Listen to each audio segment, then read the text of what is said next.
gentlemen, turn your speakers up. It's time for the On the Mark Wrestling Podcast. A podcast discussing all things AEW and WWE. Oh yeah! Let's meet the hosts. First, a man hailing from the Hub City in Indiana. He goes by @TooSweetKyle on Twitter. The host, Kyle Gagliardi. And your co-host, hailing from the Valley of Lake Tahoe. He goes by @JimTuck89 on Twitter. Jim Tucker. And last but not least, hailing from the cornfield somewhere in Indiana, the full-time part-timer, Ian Garavaglia.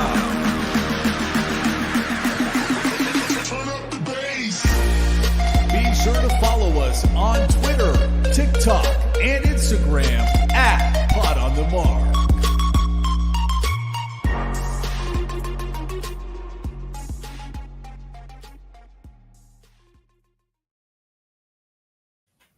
What is going on, everyone? You're listening to the On the Mark Wrestling Podcast, hosted by the Marks, for the Marks, and I am your host, Mr. OTM, Kyle Gagliardi.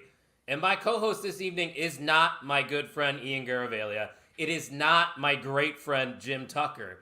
It is the better half, one half of the Wrestling Junkies Podcast, the podcast dad himself. Chris, how the hell are you? Man, I am exhausted. Work has been hell this week, but wrestling is always fun. And you sent out the bat signal and you said, does anybody want to talk about wrestling this week? And I'm like, why the hell not? So here I am. I'm excited to be on with you. I think this is our first solo pod.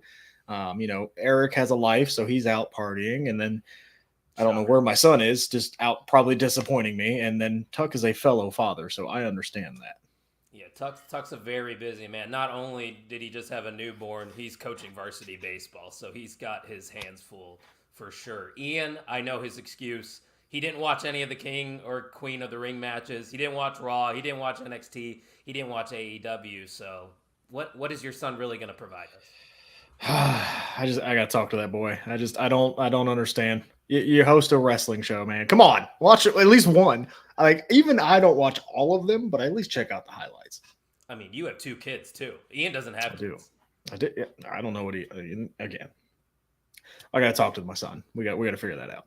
I should correct that. You have 3 kids because I'm going to, of course, call Ian your son as well. But yeah, anybody who's tuning in for the very first time, welcome. But if they don't know who you are, we've had you guys on the show before, but tell us a little bit about the Wrestling Junkies Podcast and what you guys do over there. Yeah, so me and my wonderful co-host, Mr. Cincinnati, Eric Robinson, who I'm going to talk very nicely about for right now, but as we get further in the show, he's been very mean this week, and he needs to... But yes, we go live 4 days a week, Monday through Thursday.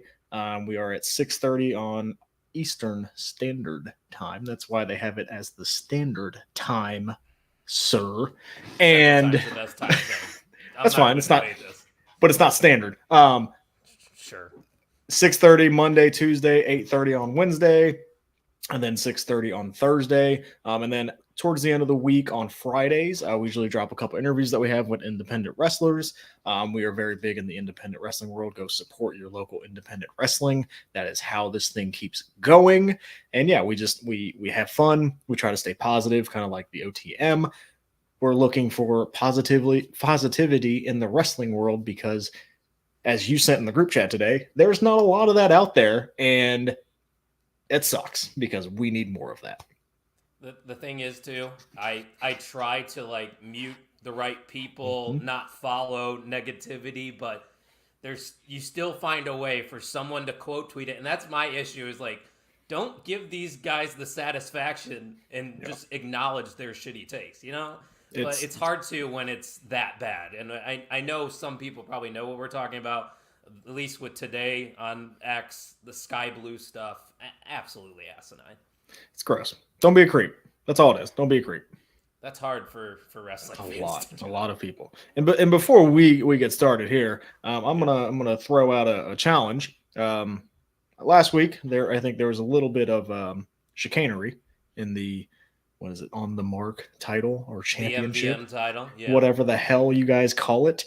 A man named Kine, I think, won the title. Did not deserve that title. Kine, I'm just gonna say, watch your back. Yeah, I mean, it was a close one, but we do have to give Kine some love. W's in the chat. He secured a date. He shot his shot, and just like Carmelo Hayes, when Kine shoots, he don't miss. But other than that, I kind of agree with you. I didn't want to give him the MVM last week. That was all Ian. Be careful, Kine. One good night turns into 2 kids. And Kine's a little younger than you are, so he might be in trouble. Just be careful. 2 kids. Yeah. Wear protection, my friend. We got the Main Event Network out here. The Great Brown Hope in the chat. He said, we out you. He might be at SummerSlam, so there might be a lot of fun things coming up, a lot of content that I'm excited to get to. A lot of other comments coming in. I can't believe they didn't put the Kofi and Ray match on TV. You know, I see that complaint, Podcast Dad, but if you're going to have 8 matches on Monday Night Raw, I feel like that might be overkill for the WWE. Like, they like to have their talking segments. Yeah, I would agree. But even on our show, I said that was probably the second one I was looking forward to the most. Ilya and Ricochet being the number 1 I was looking forward to the most. But, like, I don't think Ray and Kofi have ever wrestled each other, have they? I cannot remember of a time. Maybe in the 2010s, you know, because Kofi had an IC title reign, and maybe he was a challenger, but that's maybe. And like that was one where I'm like, oh, that's a pretty fresh matchup, and I would have liked to see that, even if it was a quick, 5 to 8 minute match. I think that still would have been fun to put on TV. You could have cut another segment and saved it for next week's Raw, but here we are. They had you somehow found out the SmackDown women's bracket. I don't know who your sources are, but X. I searched it on X. SmackDown, I searched it. Queen of the Ring. I Googled it and I couldn't find it, but yeah, like I have a feeling like it's going to be a lot harder for SmackDown in a 2-hour show to put on 8 matches. 100%. So I don't know what that looks like. I think they're advertising 3 out of the 4 women's matches are definitely going to be happening then. Yeah, but I don't. Yeah, like you said, I don't know how they're going to make that happen. But before I pull up some more comments here, do you have anything else? I was going to say, I assume AJ and Randy will, if any of those matches happen on TV, that's going to be the one. It has to be. I mean, that match, pun intended, will be phenomenal. Yeah, of course. Just don't do the chants afterwards. That was a little too much in my opinion. Oh, that crowd was fun. Come on. It was fun, but it got over. I will take that over the what chants 9 days out of the week. And you know what? We need to stop these what chants, and you can help us stop these what chants. Good alley-oop right there. At the On the Mark Wrestling Podcast.com. Support the show. Get yourself some merch. I'm wearing one of the hottest sellers on our merch site, the Honorary Mark t-shirt. Obviously, a nod to Sami Zayn's Honorary Oos. No promo code this week, but all the proceeds go to the production of this show. So if you guys can go there, check out all the good stuff we have to offer, I would greatly appreciate it. But before we get into King and Queen of the Ring first round matchups, Kine does have something for us. He said, Carlito to Judgment Day is fire, by the way, if it does happen. We did see the tease of that on Monday Night Raw. He wants to know our thoughts on the possibility of Carlito joining the Judgment Day. What do you think about all that? Yeah, I don't know. Carlito's return has been mid at best. I mean, not even that high. It's been it hasn't been great. So I don't know how excited I would be if he joined the Judgment Day. It's kind of a maybe retread of what the Judgment Day is. Like, I think they would lose a little bit of luster. They don't have Dom, they don't have Rhea. Now would probably be the time where you want to break Damian Priest off and you replace Damian Priest with Carlito. Yeah, it doesn't do anything for me either. And maybe that's just because of how this return run has been so far. And obviously you can't put all the blame on Carlito for this because the way he's been presented hasn't been great. I mean, he was Probably if you're doing a power rankings of the LWO, he's number 3 most of the time, which is not ideal. He doesn't feel like a big enough name to join the Judgment Day for me.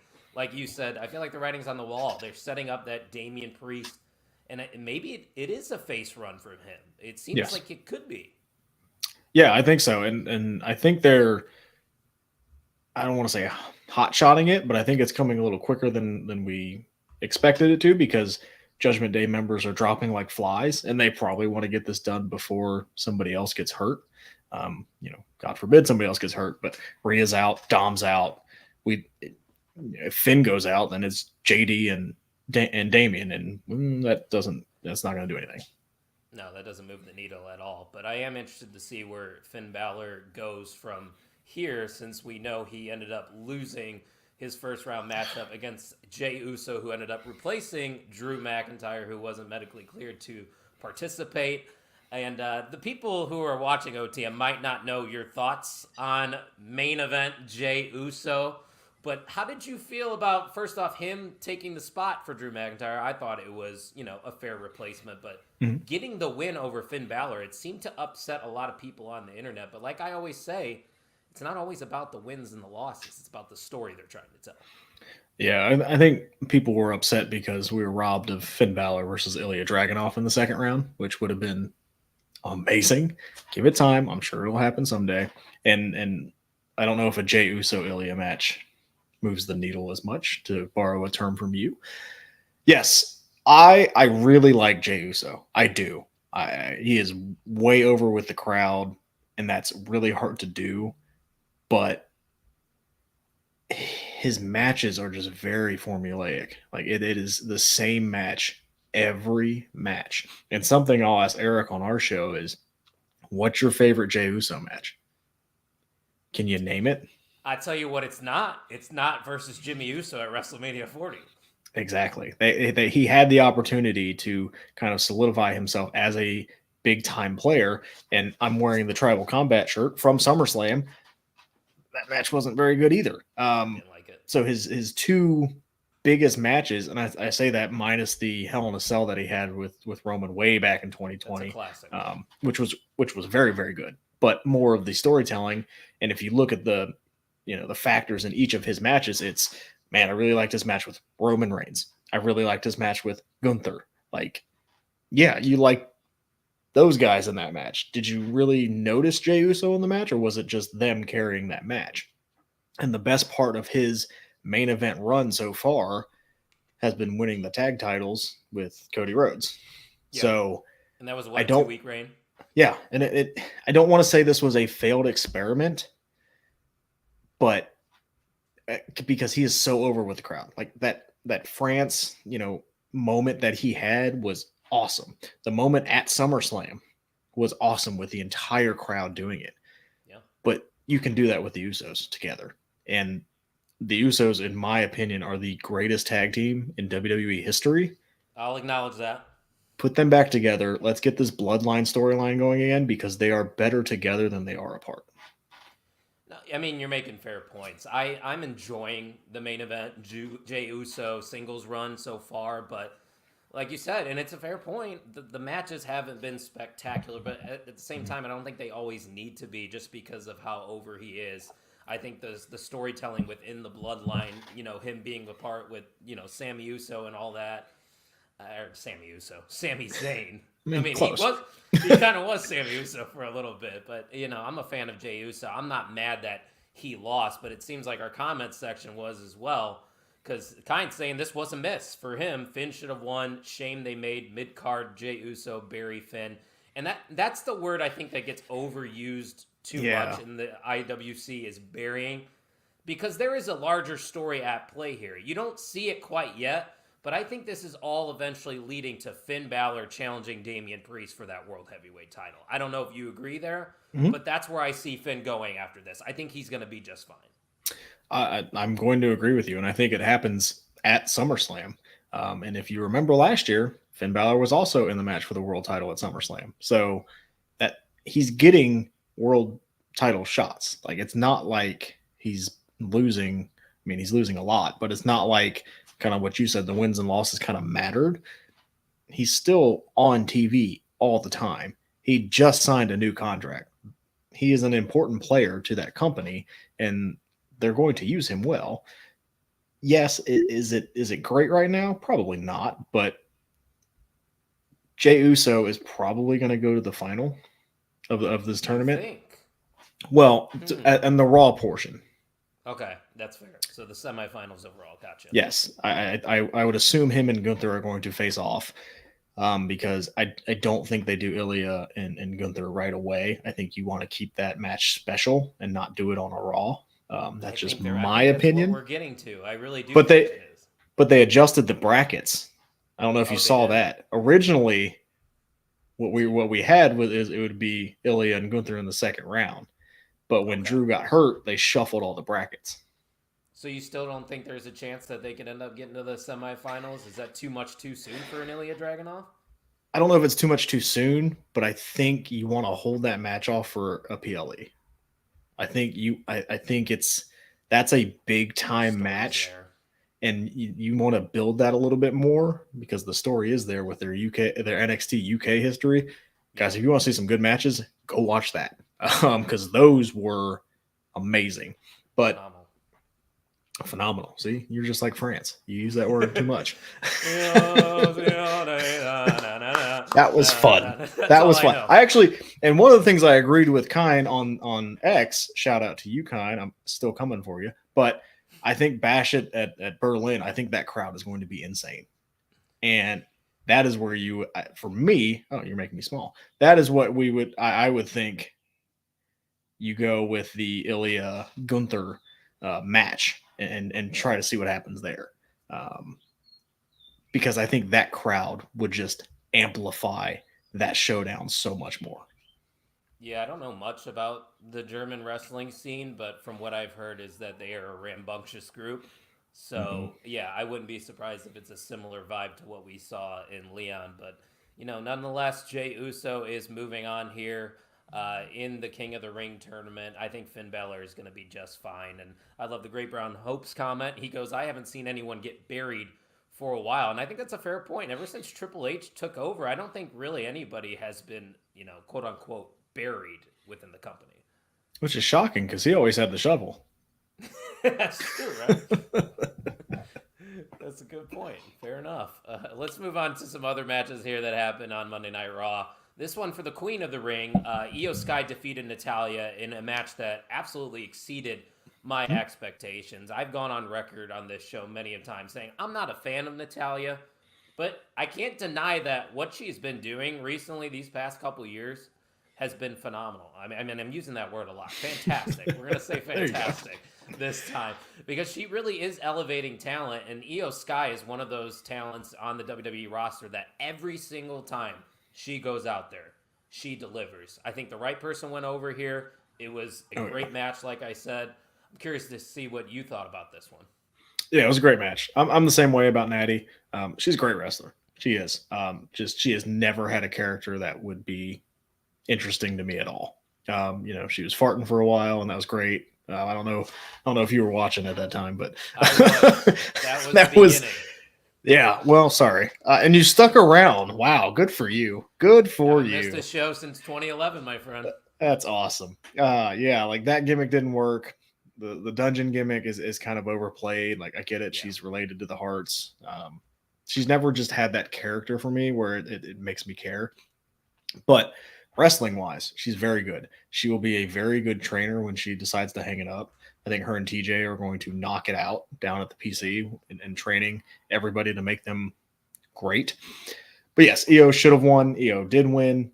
And when you let Io Sky, as the kids say, cook, she's great. She's great. I mean, her match with Bayley at WrestleMania, you go back and watch that. It was so good. And we hadn't seen that Io Sky in a while. And I think Triple H is going, okay, we give Io some time. She's going to go out there and make some magic. And that's what they did with this match is, it was a TV match, but man, it was really good.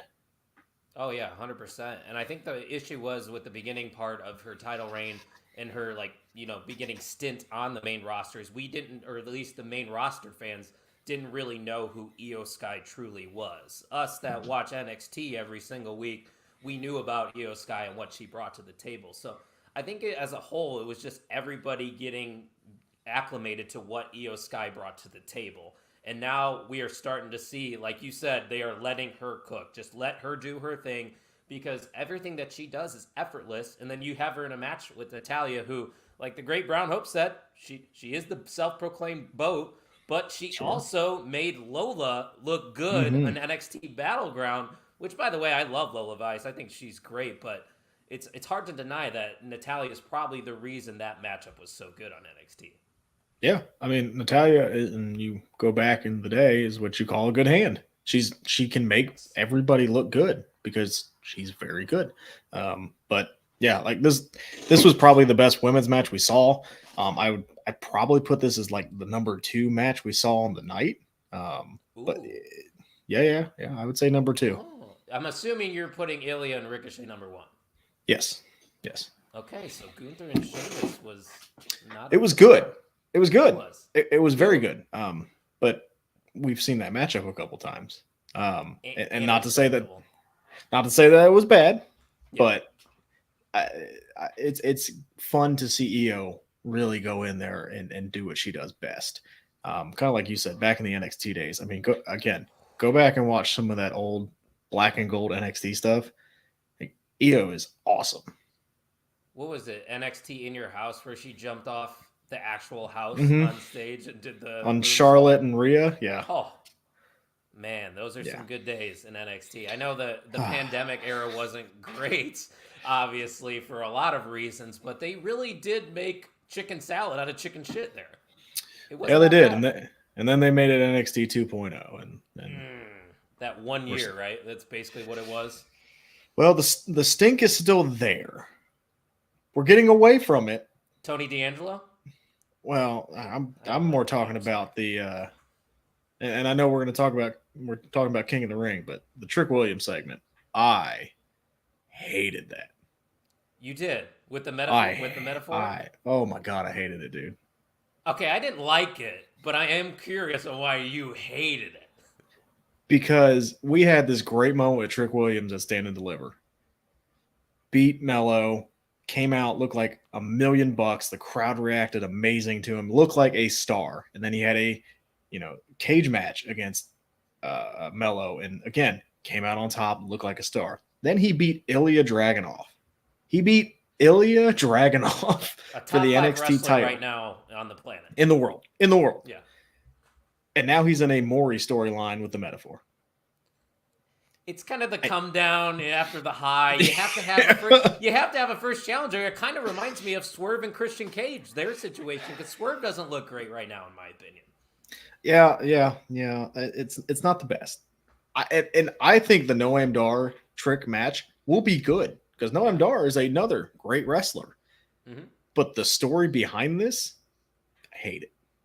It's just because he's dating Lash in real life, and they made it a story. Pretty much. And if like Noam Dar would have won like a number 1 contenders match, and that's the story, I'd have been cool with that. But it just feels like soap opera-y, and I don't like it.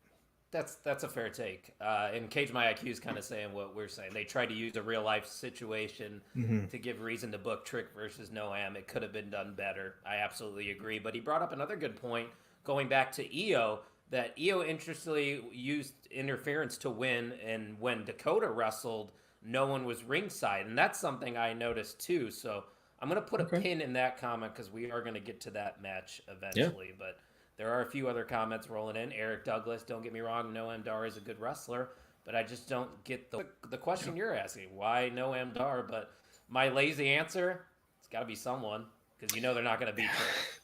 Yeah, and I don't know who it would be right now. It's not Tony. I don't know who else. No, it's not Tony. It's not Lexus King. Or Catch Crew. It's not Lexus King. It's not Ty Dillinger or whatever his name is.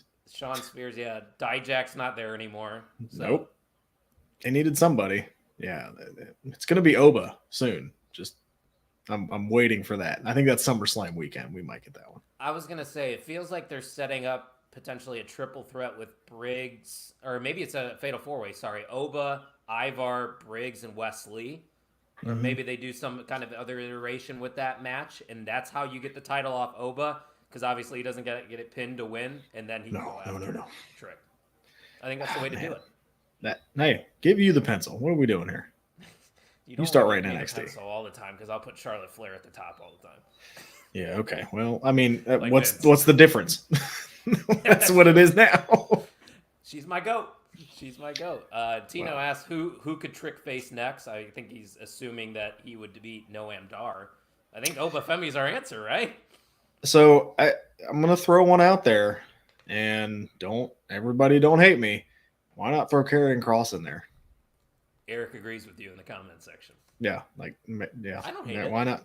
Why not just he's gonna beat him? And what is Karrion Kross anyway? Nothing. So just do it. Yeah, maybe. Oh, okay. Don't worry. Our steel cage match will be soon. Don't you worry. I want that title. Yeah, we'll book Kind versus Podcast Dad for the MVM title in a steel cage at Stand and Deliver. You don't want any of this kind. He's a father of 2. He's got kids. That should be a T-shirt design. I know Heath Slater did it, but I was gonna say I think it might be trademarked. Fuck him. You think this was trademarked? Well, I mean, it says different words. Yeah. I was gonna say we have one where the font looks the same, but I don't know about. I Got Kids was an actual shirt. I should have probably worn the Wrestling Junkies Support Independent Wrestling T-shirt since you're a guest on this show. That's on me. That's okay. I'm just trying to put myself over. It's okay. I'm still waiting for my on the mark stuff to come. So I'm just saying. You gotta buy some. I ordered it. Wait, really? Yeah. Oh, I'll have to contact our host site. I don't know what's going on. A couple more comments here trickling in. I don't like this one from the Great Brown Hope. He said, Catch Crew gonna be Gable's goons after he kicks Alpha Academy to the curb. No, it should be the Creed brothers. Creeds. I thought that's what they were going to do with Ivy Nile on Raw because I didn't think Zoe Stark was going to win, taking it back to our tournament. I didn't think Zoe Stark was going to win this match because I was like maybe they do something with the Creeds where we kind of see that heel turn start happening, and then maybe there's a backstage segment with Ivy's not on board, but then Gable's there kind of going, you see what I can do kind of thing. Yeah. And that would have boosted Ivy in a little bit, but maybe it's for the best because this match wasn't great. Felt like an old women's match where they give you 5 minutes and say, go figure it out. And that's it. And it's not taking away from the talent. What's missing from Zoe Stark? Personality. Is that what we think it is? Cause she's great. And she had the Trish program. And I thought it was, I thought we were going to go, same thing with Shayna Baszler with Ronda, but I thought we were going to get a push and a sustained push, and it just never happened. Yeah, that's a good question, but Zoe Stark's one of those.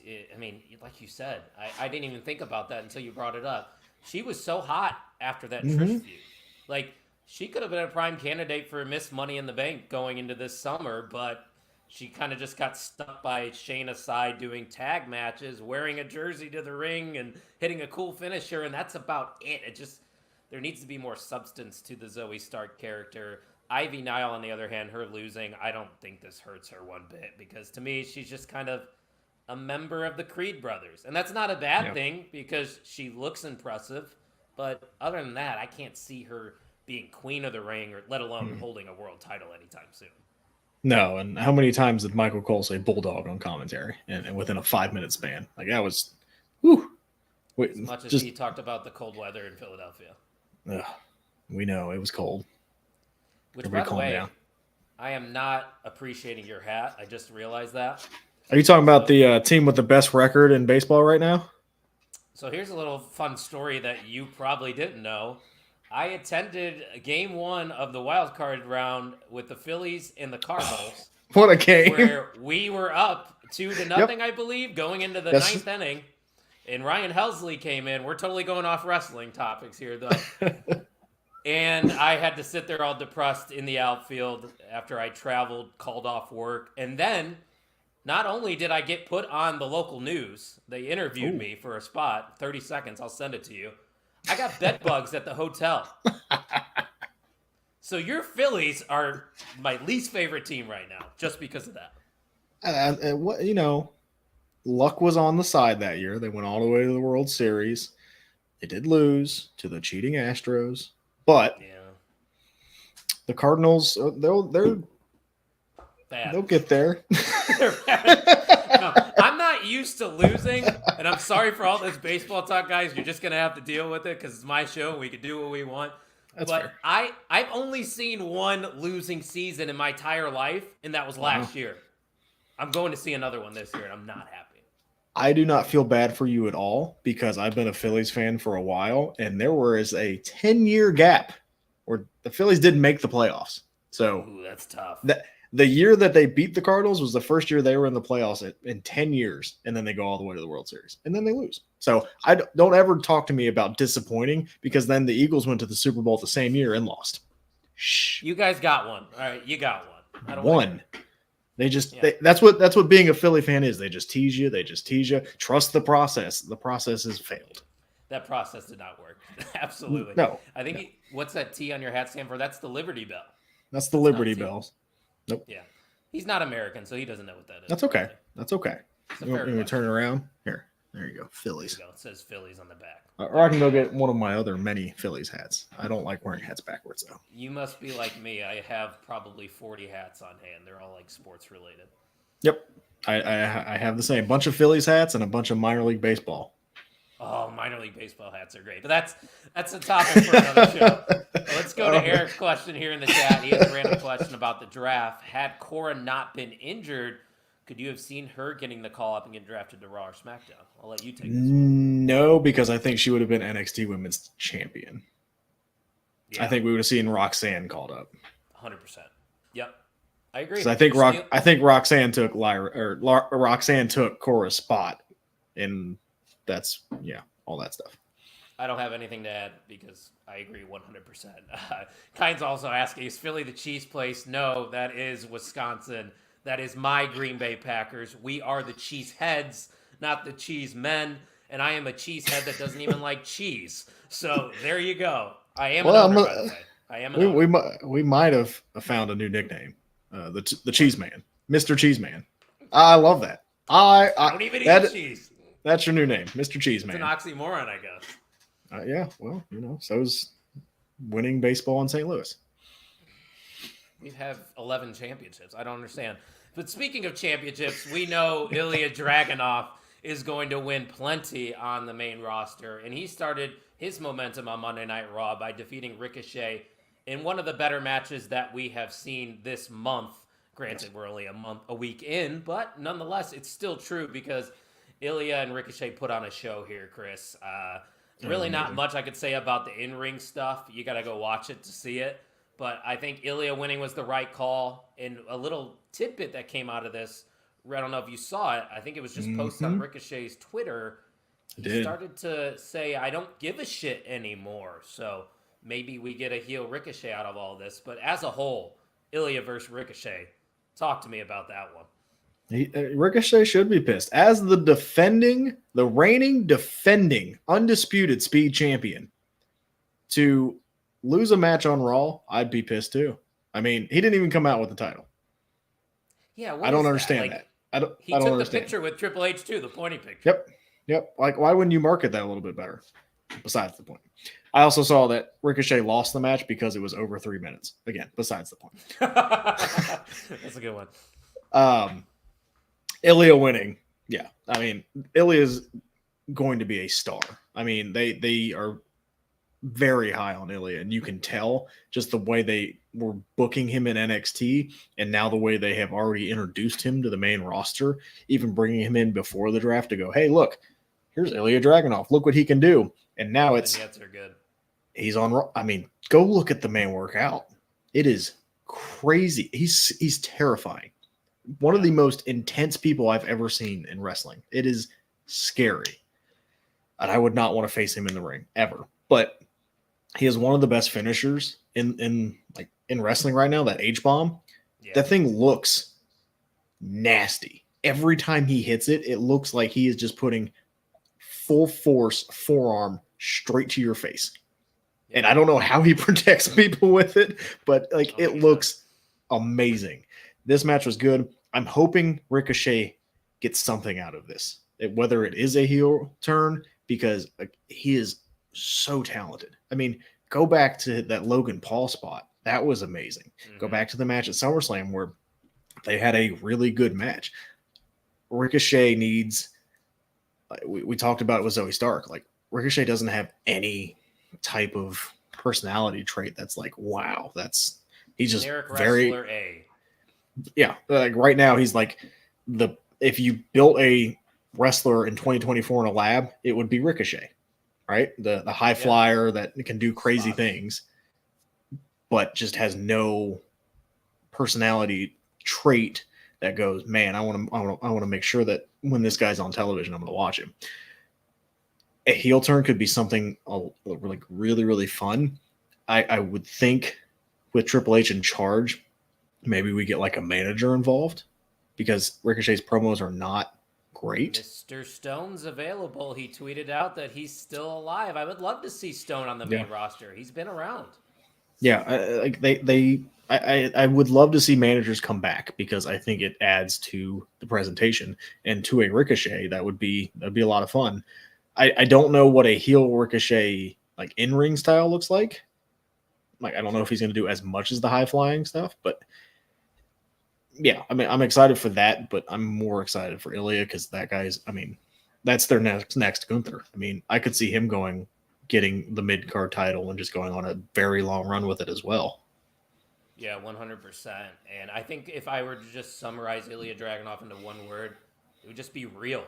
Like, if any one of your friends or any random stranger says, oh, you still watch wrestling? Wrestling's fake. Show them an Ilya Dragunov match. There's no way they could say that afterwards, because when you watch them, you're just in awe. And like Kyne's saying, the Mad Dragon, thank God they gave Ilya the win. Good match. Hopefully Ilya goes all the way and gets crowned King of the Ring. That's what I was going to ask you. Do you think Ilya Dragunov has a strong case to actually win this thing? Nope. We know who's going to win this. Come on. Yes. And he should. This is the next step for Gunther. He dominated the Intercontinental title division. He's the longest reigning Intercontinental champion ever. The next step is King of the Ring. Then after that, a main event world title shot. He's on Raw. He'll get Priest or whoever is in that role at that time. Excite me. That I would rather see Finn Balor versus Gunther. So, like, hypothetically speaking, if we're booking down the road, you do Priest versus Balor at SummerSlam. Balor wins the title. And then Gunther's next feud is Finn Balor for the title. Well, I mean, who says Priest is champion that long? I mean, Punk will be back soon. Drew will be back. Like, it could be one of them. And if you give me Drew McIntyre and Gunther again, I'll pay for it, no matter what. I think we all will. I mean, granted, we just spent $300 on SummerSlam tickets, so yeah, we'll pay a good amount of money to watch wrestling. I spent $600, so. Well, zero right now. Well, yes. No, I get paid tomorrow. I get paid tomorrow, I promise. Tomorrow you'll have $600 off your bill. Yes. Sorry about that. It's like the beginning of the month bills. Don't get married. You got to pay for everything. We're good. I think I'm good. For now. I mean, look at my backdrop. Is any married woman going to let me have this in their place? Do you see the title belt behind me? Oh, I do. I see it. But, I mean, I got a lot going on back here, which, by the way, I'm going to tweet out my setup here in the podcast room after the show. Ooh, behind fancy. the scenes.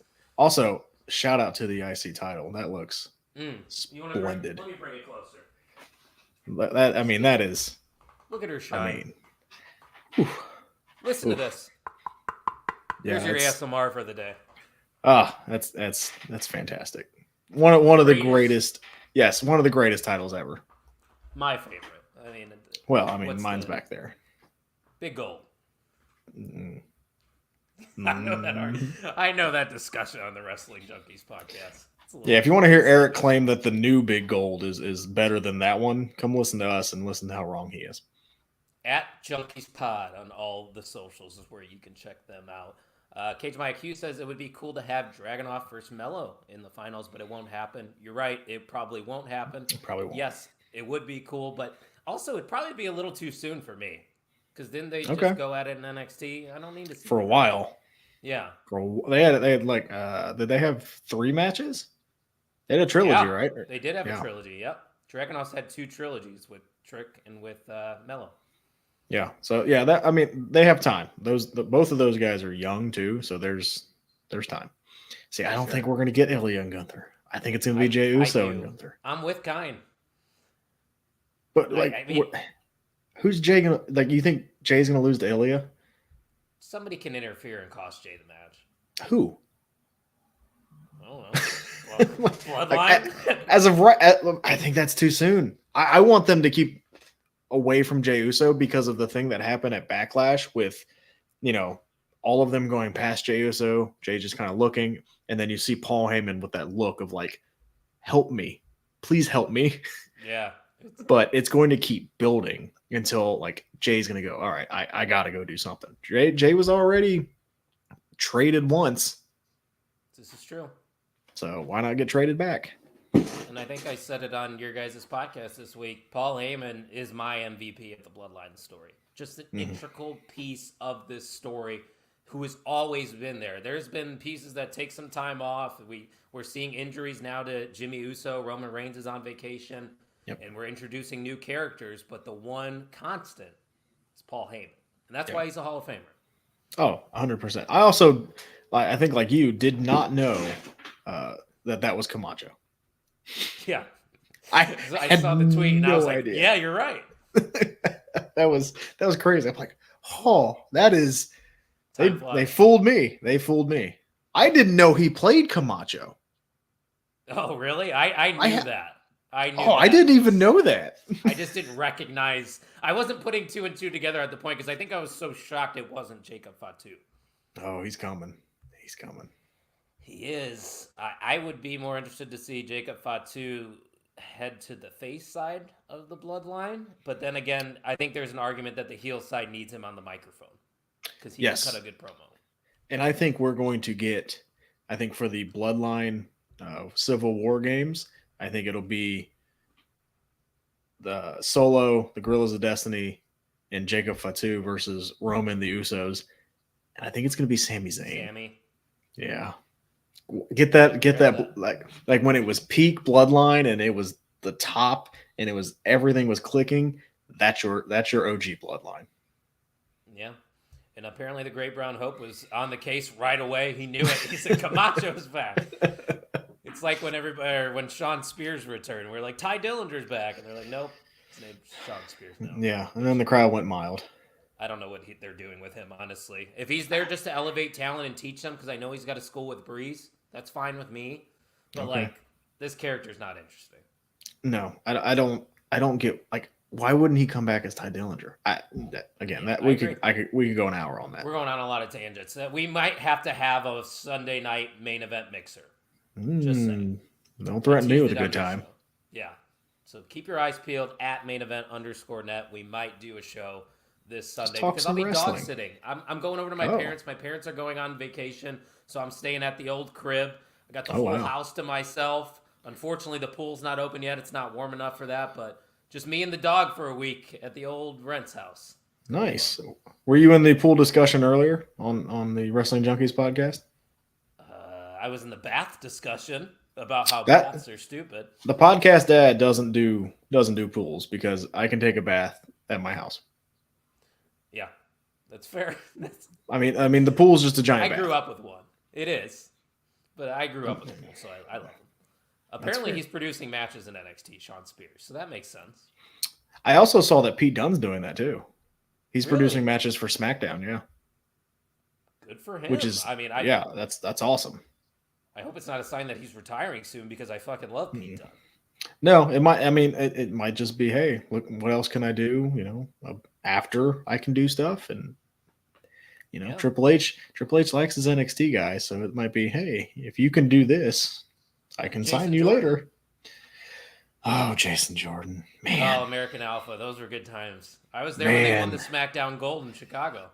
That's awesome, man. Yeah. Hey, Kurt Angle's son. One of the worst stories. No, we're not going back to that. Let's talk about Lyra Valkyria, who defeated Dakota Kai. It was supposed to be Asuka, but Damage Control member fills in.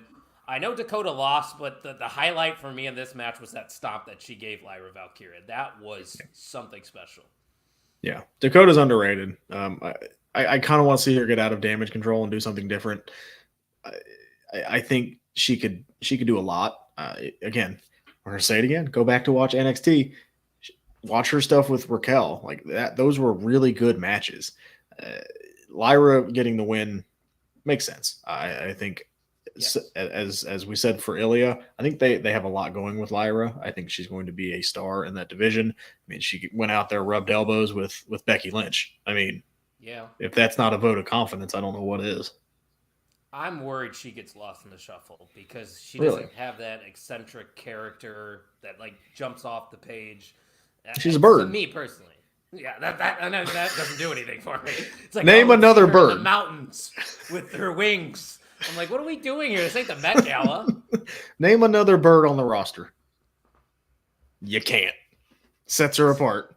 You got me. No, I like what you're saying about Dakota Kai, and I've gone on the record plenty of times that if you follow me on X, you know I love Dakota Kai, one of my favorite female talents. What she did in NXT was phenomenal. You make a good point, though. I feel like we have gotten to the point now with Damage Control where she has proven by cutting multiple promos and now being the new face that she can handle herself on her own in the main roster. When she first got that call up, I was there. I was in Nashville when she got the call up and returned at SummerSlam. No pop. Nobody knew what her music was. Nobody knew who Dakota Kai and what she was about. But I think now, after having this Damage Control story, she could flourish. And honestly, I think she'd be a solid candidate for Miss Money in the Bank. Yeah, that's going to be an interesting one this year for Miss Money in the Bank. For both. I think the men, if it's Knight. me, right? Yeah. I mean, we said that last year too, though. Yeah, last year I thought it might have been too soon because he's not cashing in on Roman. And that was the only world title at the time. Fair. So that was my whole thing, was like, he's not going to cash in on Roman. When Seth won it, it's like he's not going to cash in on Seth. Now that the titles are split and now that they're getting a little bit more, I don't think he's going to cash in on Cody, but why not cash in on Priest? He definitely could. Yeah. If I don't know how I assumed he was going to win last year, knowing that Roman Reigns was the world champion. I think I just bought into the hype. That's when the rise to the top of the card started for LA Knight, and we're like, this is it. This is the ticket. But now things seem to make a little bit more sense. I don't know if you saw this though. Cage My IQ said Dakota mouthing off to Pat that you get 10 seconds out of the ring was funny. Did you see that clip? I did not see that, but I will go check that out. That is Dakota. If you go like on her social media and stuff, like she's got a podcast with Zelina Vega. Like she's really funny. She's really funny. Like that's the kind of stuff like I want to see on TV. Like I want to see her personality come out. And like you said, she's great at cutting promos. Let her go branch out on her own. I think she would do just fine. 100%. I'm a huge Dakota Kai fan. I mean, I even join her Twitch stream sometimes. She read off a couple of my comments, and then I tweeted after one of her streams. I was like, can this be a weekly thing going live after Monday Night Raw? And she goes, oh, it's a thing now. And she quote tweeted me. I was like, look at you. And now she's on Raw, and she can't do the Twitch stream because she's not home. Fridays. So I started something that died, Well, after SmackDown, there we go. Yeah, I guess we could do that. Maybe I'll tweet at her again. See? Everybody Always tag thinking. Dakota Kai in this episode. Tell her that we're showing her love on this show. OTM loves you. I should say the Main Event Wrestling Network loves you. Because that's what we got going on right here. You tried. What did I try in? Who's he talking? Or is he talking about Eric Douglas's yay? Yay. LA Knight yay. Oh, okay. Okay. That's probably what he's alluding to. I cannot wait till yay gets over. We got yeet. We got yeah. We had yes. Who's going to say yay? Oh, I'm excited. It's out there. And if you take the idea to any of the wrestlers out there, you need to credit me. Yep. Credit the podcast dad. You can find his Twitter handle, X handle, right over there. I never tweet, so. Yeah. You retweet, though, and you like, which is important. You're a good brother putting people over. Gunther and Sheamus, this is going a little longer than I expected it to go, but here's the main event for the first round matchups. like you said earlier, it's something we've seen before. It was solid. I enjoyed it, but Yes. the disconnect for me was knowing that Gunther was 100% going to defeat Sheamus, and that doesn't take anything away from Sheamus. I mean, I think his comeback has been solid so far. He's put on some good matches, but overall as a whole, how'd you feel about it? Yeah, I mean, these guys go out there and just batter each other, and it's always good. It just wasn't to the level. Main event, yeah, Uso popped me. I'm sorry. I'm sorry to interrupt. It did. I like that.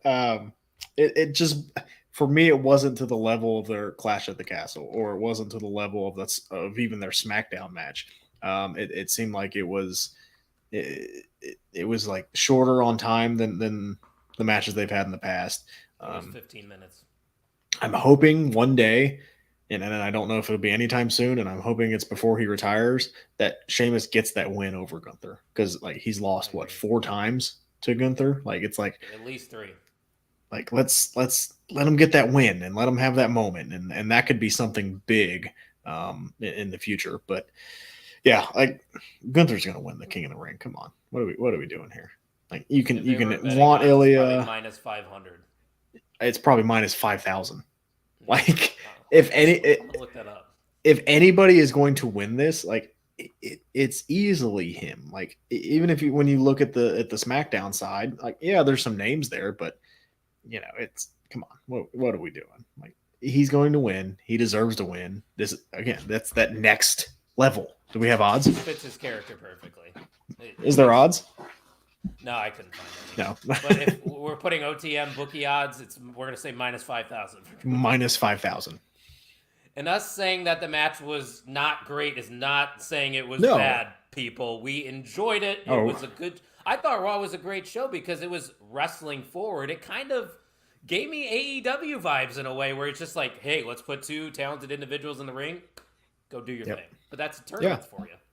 It was a well-booked tournament so far. Like I've been very happy with the matches we've gotten. They've been not fresh matchups, but they got time minus the Ivy Nile match, but every of them, like it felt important. And this is what I'm hoping Triple H is going to do with the King of the Ring, is make it feel important and not give the winner just some crappy queen or king gimmick. Yeah. I mean, that's kind of what we got it from Xavier Woods. No disrespect to Woods. No. I mean, he's a great talent, and I enjoyed the theme song, similar to Mr. Cincinnati said on your guys' podcast this week. But it just didn't feel like a legit winner. And then once again, I'm a Zelina Vega fan as well, but that was okay. She had an accent for 3 weeks, and I think she stopped doing it. It felt like Kofi when he was supposed to be Jamaican and he got caught red-handed. Yes. Oh, God, man.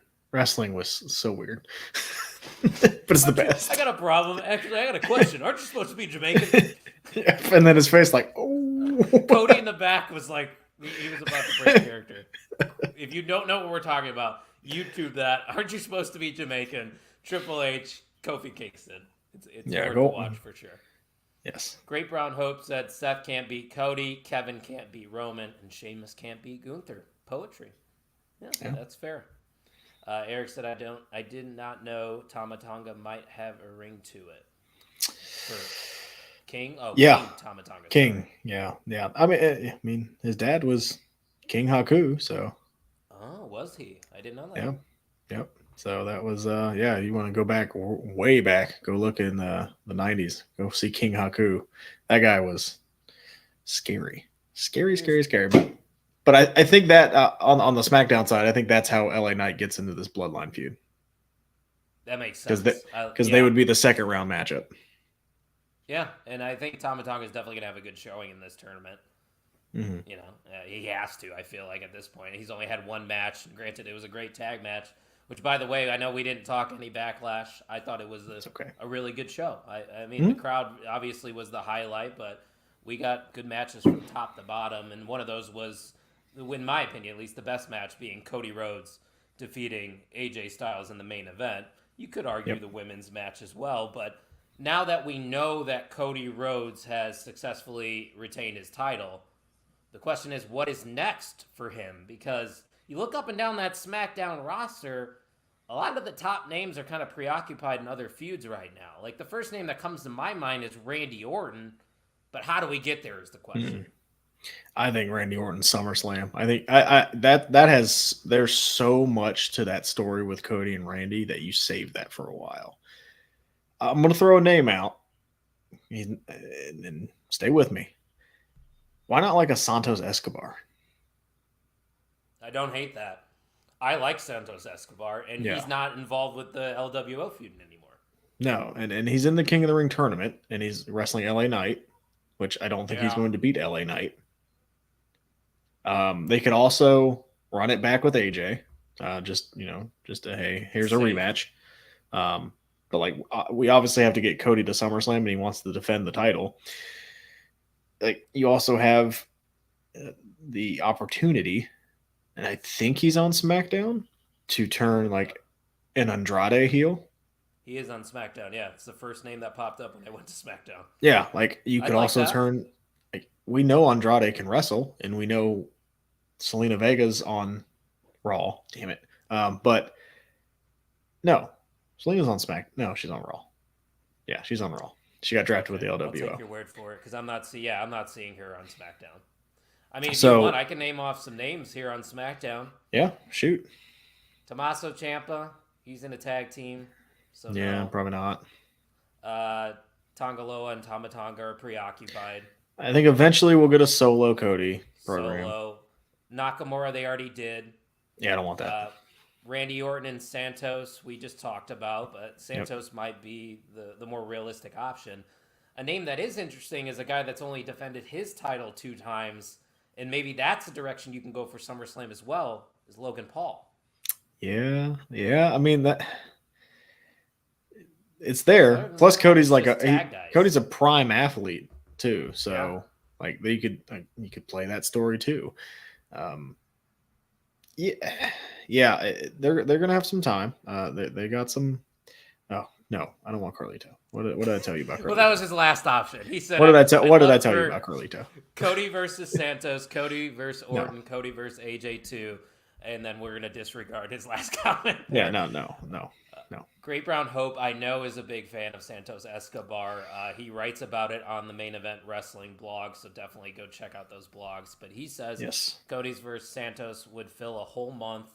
You can do Cody versus Angel, Cody versus Humberto, and then do the Cody versus Santos match. Good call, podcast dad. Look at that. Main Event brothers just being bros. Santos, no. Corbin's? No.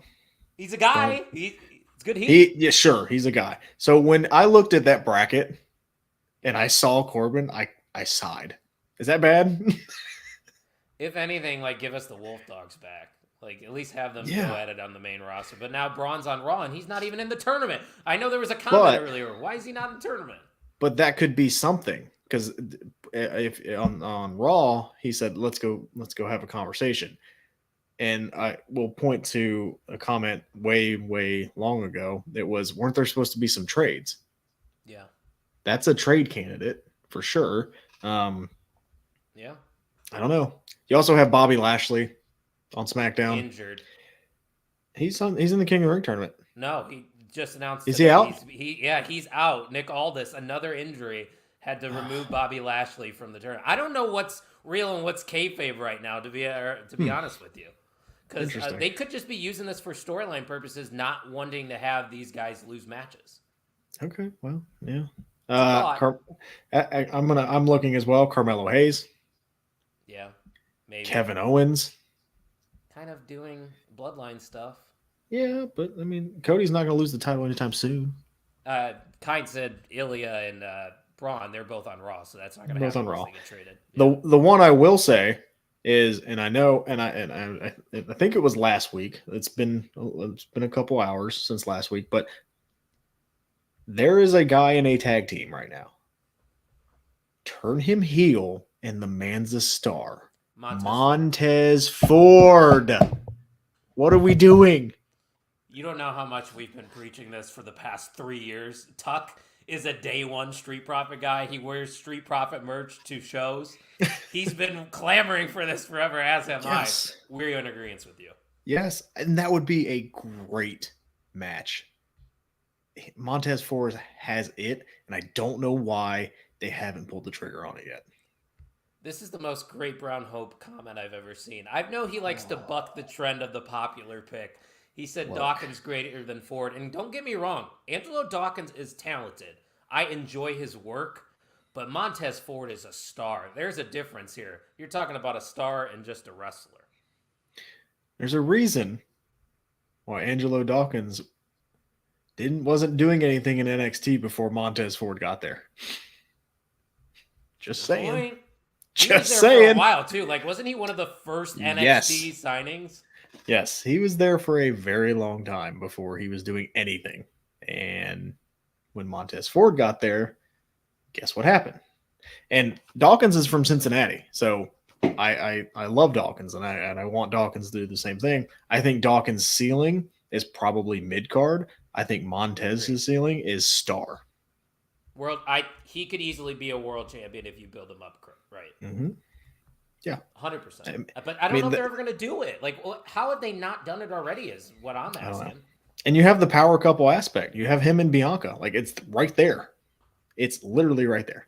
It can coincide with this Bianca and Jade feud. You have Bianca turn on Jade, and then she takes the title, maybe from Jade down the road, and then you just have her with the belt, and then Montez wins Money in the Bank or just gets into the main event. Money in the Bank. There's a guy that if he wins Money in the Bank, we've gone on for an hour. I told you said we were going to keep it short, and here we are. This is what happens at OTM. We get distracted. Fair. There's a lot to talk about. We only do one show. We're not like you guys. I'm not mad about it. No, I'm not mad about it at all. But we run from the grind here at OTM. That's a shot. Whoa. No, there is. Don't make me. You're only here because you grinded against the right person or whatever the hell he said.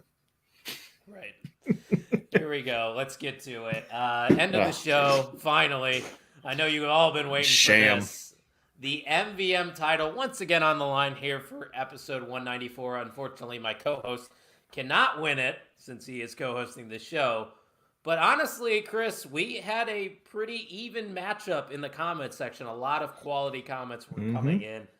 But sometimes, man, it's just the champion's advantage. So for me, it's got to be an and still MVM of the On the Mark Wrestling Podcast, Kind. And I got to ask you, if you were to give the award to someone, who would you have given it to tonight? I will say, I am a man of principle, and I want to beat the best. Kind, you have that title for now. But as the good Dr. Landon Hale would say, watch your back. There you go. We're setting up a matchup for episode 195 next week. Actually, not on episode 195, because episode 195 will be our interview with the Trevor Outlaw. I'm very excited to talk to yours rudely, as he calls himself. That's going to be an electric show. That will be happening on Monday. I know we do not do shows on Monday, but we are doing it this week just to get this interview set up because it's the only day that we could find common ground with. So we're going to have not just one, but 2 episodes, and the MVM title will be on the line then on Thursday for our regular show. So Podcast Dad, that's your opportunity right there on Thursday. Better watch out. I'll be there. And I hope everybody else in the comment section is going to be there, because it seems like everybody's a little disappointed that they didn't win. Former MVM Eric Douglas says, damn it. Dirk asks, when can I rewatch the podcast? I missed the whole thing. Dirk, go to YouTube, search On the Mark Wrestling Podcast, and we will pop up, or I can just text it to your son, Ryan Vogus, and he can send it to you, and then you can rewatch it that way. And Kind says, Kind versus Podcast Dad, last man standing. Ooh. Better watch out. I don't know when to quit.